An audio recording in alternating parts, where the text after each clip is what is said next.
GTPL Jamnagar ન્યૂઝના દર્શકોને જામનગરના airport પર આવતી જતી ફ્લાઇટ અને અન્ય સુવિધાઓ સહિતની બાબતો અંગેની જાણકારીઓ મળી રહે તે માટે જીટીપીએલ જામનગર ન્યૂઝના મેનેજિંગ એડિટર જયેશભાઈ રૂપારેલિયાએ એરપોર્ટના ડાયરેક્ટર ડીકેસીની વિશેષ મુલાકાત લીધી છે। આ મુલાકાતમાં તેઓએ જામનગરથી મુંબઈ, હૈદરાબાદ અને બેંગ્લોર આવતી જતી ફ્લાઇટના સમય અંગે તથા આ વિમાનોની પેસેન્જર કેપેસિટી સહિતની બાબતો અંગે વાતચીત કરી હતી। આ રેગ્યુલર ફ્લાઇટ ઉપરાંત રિલાયન્સ સહિતના ઉદ્યોગોને કારણે તેમજ દ્વારકા અને સોમનાથ જેવા ધાર્મિક પ્રવાસન સ્થળોને કારણે જામનગરના એરપોર્ટ પર ખાનગી વિમાનોની પણ દૈનિક ધોરણે આવન જાવન રહે છે, તે અંગે પણ તેઓએ વાતચીત કરી હતી। આ ઉપરાંત એરપોર્ટ ટર્મિનલ ખાતે બિલ્ડિંગનું વિસ્તરણ અને ટોયલેટ સુવિધાથી માંડીને એરપોર્ટ લોન્જ સહિતની બાબતો અંગે પણ તેઓએ વાતચીતમાં માહિતી આપી હતી। એરપોર્ટ ડાયરેક્ટર ડીકેસી ગત જૂન મહિનાથી જામનગર એરપોર્ટ ખાતે ડાયરેક્ટર તરીકે ફરજો બજાવી રહ્યા છે। આ અગાઉ તેઓ પોરબંદર અને અમદાવાદ એરપોર્ટ પણ ફરજો બજાવી ચૂક્યા છે। તેઓ આ કામગીરીનો વર્ષોનો અનુભવ ધરાવે છે। નજીકના ભવિષ્યમાં જામનગરથી દિલ્હી વચ્ચે અવરજવર કરવા માટે પણ ફ્લાઇટ મળી શકશે અને તે માટેના પ્રયત્નો ચાલુ છે એમ તેઓએ જણાવ્યું હતું અને ઉમેર્યું હતું કે હાલમાં ઘણા બધા પ્રવાસીઓને દિલ્હી જવા માટે જામનગરથી રાજકોટ જવું પડે છે અને રાજકોટથી દિલ્હીની ફ્લાઇટ પકડવી પડે છે। આ ઉપરાંત ગત નવેમ્બર માસમાં 24મી તારીખે નેશનલ ફ્લેગ ડે નિમિત્તે જામનગરના એરપોર્ટ પર ₹12 લાખના ખર્ચે રાષ્ટ્રધ્વજનું અનાવરણ કરવામાં આવ્યું હતું। આ મુલાકાત દરમિયાન જીટીપીએલ જામનગર ન્યૂઝ દ્વારા એરપોર્ટનું એનાલિસિસ કરવામાં આવ્યું હતું, જેમાં આ એરપોર્ટ ઉપર સરેરાશ રોજ 600થી વધુ પેસેન્જરોની અવરજવર થાય છે, તેમજ પ્રાઇવેટ ફ્લાઇટો પણ અહીં ઘણી ઉતરે છે। આ તમામ બાબતોની ગંભીરતા લઈ એરપોર્ટ ઉપરની સિક્યોરિટી બાબતની વાત કોઈને ગળે ન ઉતરે તેવી જોવા મળી હતી। એરપોર્ટ ઉપરની સિક્યોરિટીમાં સ્ટેટ પોલીસના જવાનો સર્વિસ આપી રહ્યા છે। કુલ 29 જવાનો આ એરપોર્ટની સિક્યોરિટીમાં ફાળવવામાં આવ્યા છે, જેમાં 11 હોમગાર્ડના જવાનો ફરજ બજાવે છે। ખરેખર તો એરપોર્ટની સિક્યોરિટી માટે CISFના જવાનો ફરજ બજાવતા હોય છે, પરંતુ ગમે તે કારણસર કેન્દ્ર સરકાર દ્વારા સેન્ટ્રલ ઇન્ડસ્ટ્રીયલ સિક્યોરિટી ફોર્સને જામનગર એરપોર્ટની જવાબદારી આપવામાં આવી નથી। એરપોર્ટ એક સેન્સિટિવ વિસ્તાર હોય છે, આ માટે સિક્યોરિટી પણ ટાઈટ રાખવાની ફરજ કેન્દ્ર સરકારની હોય છે। એરપોર્ટ ઉપર આવતા જતા તમામ લોકોનું ટાઈટ ચેકિંગ કરવું તે પણ એરપોર્ટ સિક્યોરિટીની જવાબદારી હોય છે, પરંતુ કમનસીબ બાબતે એ છે કે આ એરપોર્ટ ઉપર હોમગાર્ડના જવાનો અહીં આવતા જતા પેસેન્જરોની ટિકિટ અને આધાર કાર્ડ તેમજ લગેજ ચેક કરે છે। આ બાબતે કેન્દ્ર સરકારે ગંભીરતાપૂર્વક વિચારી અહીં CISFની સિક્યોરિટી મળે તે માટે ઘટતું કરવું જોઈએ તેવી જામનગરના જાણકાર લોકોની માંગણી છે। આ ઉપરાંત જીટીપીએલ જામનગર ન્યૂઝના એનાલિસિસમાં બીજી પણ એક વાત જોવા મળી છે કે આ એરપોર્ટના વિકાસ માટે સલાહકાર સમિતિ હોય છે, પરંતુ કમનસીબ બાબતે એ છે કે 2016 પછી સલાહકાર સમિતિની નિમણૂક થઈ નથી અને સલાહકાર સમિતિની બેઠક પણ મળી નથી, જેને કારણે પણ જામનગર એરપોર્ટનો વિકાસ રૂંધાયો છે। જામનગર એરપોર્ટની સામેના ભાગમાં CISFનો કેમ્પસ તૈયાર થઈ ગયેલ છે, પરંતુ CISFના જવાનોને હજુ સુધી જામનગર એરપોર્ટ સિક્યોરિટીમાંથી બાકાત રાખવામાં આવ્યા છે।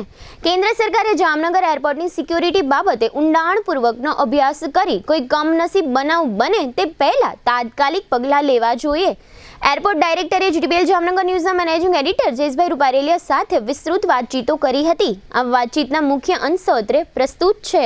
જીટીપીએલ જામનગર ન્યૂઝમાં તમામ દર્શકોનું સ્વાગત છે। આજે અમે લોકો જામનગરના એરપોર્ટ ખાતે આવ્યા છે અને ખાસ કરીને એરપોર્ટની અંદર શું મૂવમેન્ટ ચાલે છે, કઈ રીતની અહીંયા ફ્લાઇટ આવે છે એની થોડીક જાત માહિતી માટે અને ખાસ કરીને જીટીપીએલ જામનગર ન્યૂઝના દર્શકોને આ બાબતની માહિતી મળે એટલા માટે અમે લોકો આવ્યા છે। અને ખાસ કરીને એરપોર્ટ ઓથોરિટી ઓફ ઇન્ડિયા આ જે કંઈ એરપોર્ટ છે જામનગરનું એનું સંચાલન કરે છે અને ખાસ કરીને અહીંયા હમણાં જ જૂન મહિનાની અંદર એવા ઉત્સાહી આપણને એક એરપોર્ટના ડાયરેક્ટર મળ્યા છે। જામનગર એરપોર્ટના જે ડીકે સિંહ સાહેબ છે એ છેલ્લા ઘણા વર્ષોથી એરપોર્ટ સાથે જોડાયેલા છે અને હમણાં જૂનમાં જ અહીંયા डायरेक्टर तरीके जवाबदारी केंद्र सरकार आई है। तो आपने एमने पूछो कि सर जो यहाँ एयरपोर्ट है तो एयरपोर्ट में क्या क्या सुविधा है और बात आई फ्लाइट की, कौन सी फ्लाइट यहाँ आ रही है? यहाँ पे अभी तो फ़िलहाल 3 फ्लाइट आती है जो स्केड्यूल है। एक एयर इंडिया है जो डेली फ्लाइट है मुंबई जामनगर मुंबई, जो एयरबस 321 ऑपरेट करती है, जो जिसकी कैपेसिटी 182 है एंड एवरेज पैसेंजर जो लोड है 170-75 की डेली जाती है। उसके अलावा 2 और फ्लाइट है जो स्टार एयर की है, एक बेंगलोर की है और एक हैदराबाद की है।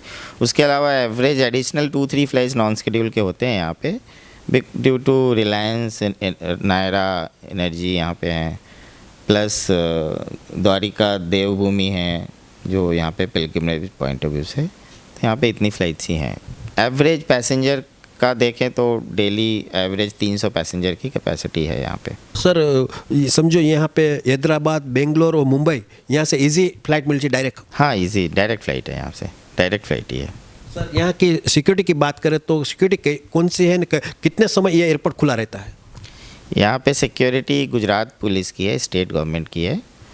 एंड एयरपोर्ट मेरे आने से पहले ये 12 घंटे का ऑपरेशन था, 12 घंटे खुली रहती थी।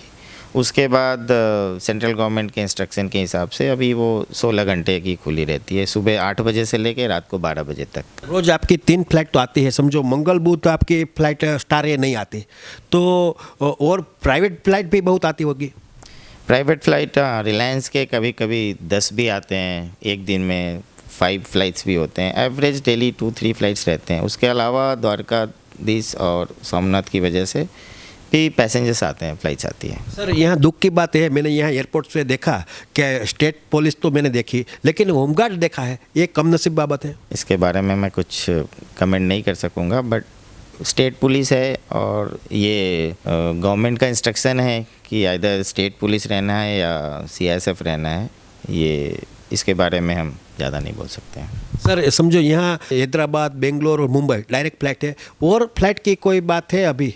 और हम यहाँ से दिल्ली की फ़्लाइट की कोशिश कर रहे हैं, जो कि यहाँ पे इतने बड़े सेटअप हैं, Reliance energy, Nayara energy, and apart from that हमारे air force, navy, coast guard and army की भी जो बड़ी बड़ी बेस है। उसके अलावा यहाँ पे ब्रास इंडस्ट्री है, तो यहाँ की जनता की बहुत रिक्वायरमेंट है, प्लस यहाँ पे पोटेंशियल भी है। तो दिल्ली की फ़्लाइट की हम कोशिश कर रहे हैं, तो शॉर्टली ये शुरू हो जाएगी। सर यहाँ समझो मैंने ज़मीन भी देखा है, एयरपोर्ट की जगह है, तो कितनी कुल मिलाकर कितनी जगह होगी? यहाँ पे हमारे पास 36.35 एकड़ है, अराउंड 36 एकड़ हमारे पास लैंड है, जिसमें टर्मिनल बिल्डिंग, एप्रन एरिया और सिटी साइड कार पार्किंग, ये सारी एरिया आ गई।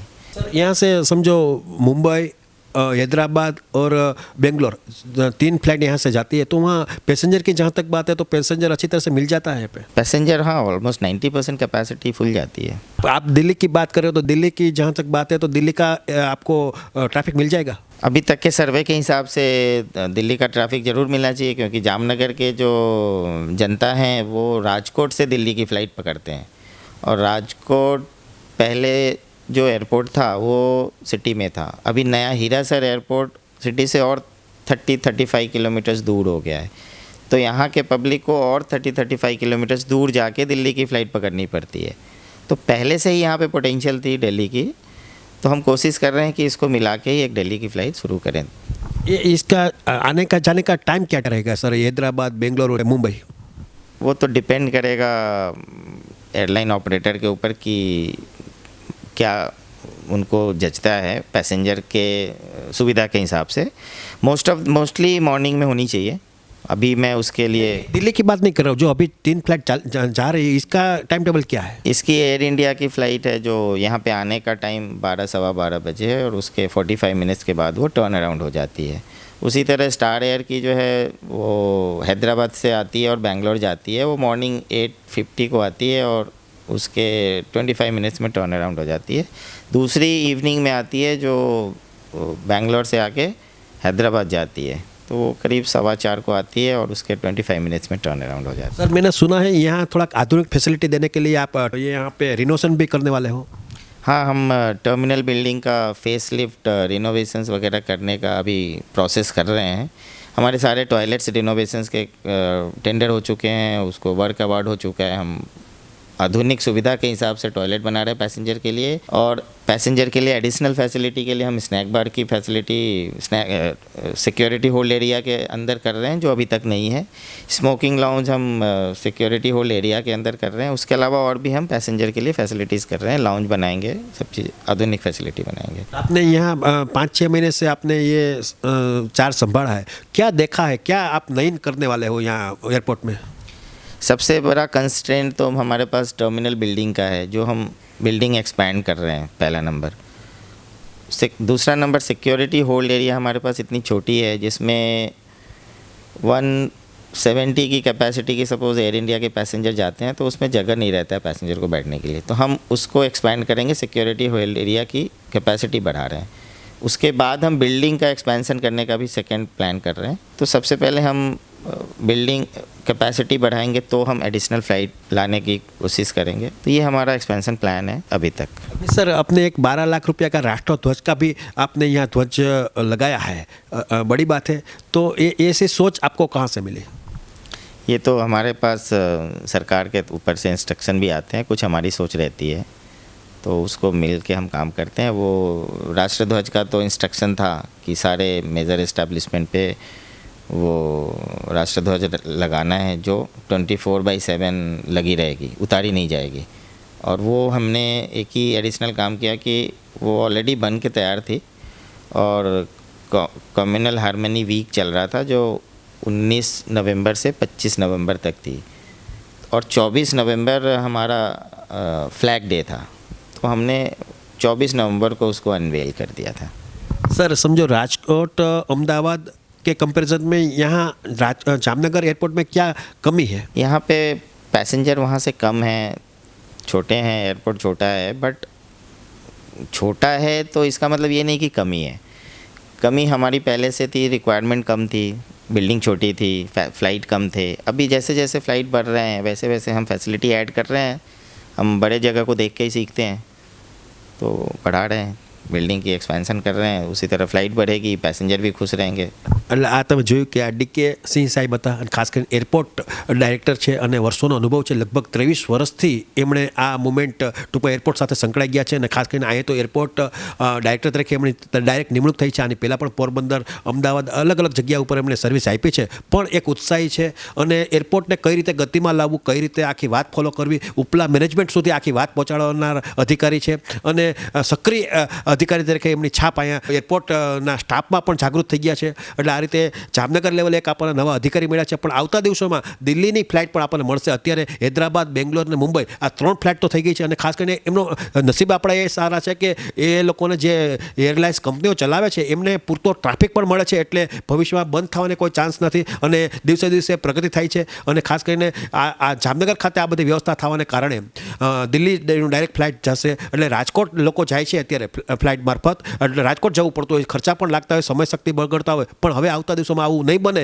એવું લગભગ ડીકે સિંહ સાહેબનું એક માનવું છે અને દિવસે દિવસે અહીં તમે આધુનિક એરપોર્ટ પણ જોશો એ નક્કી છે।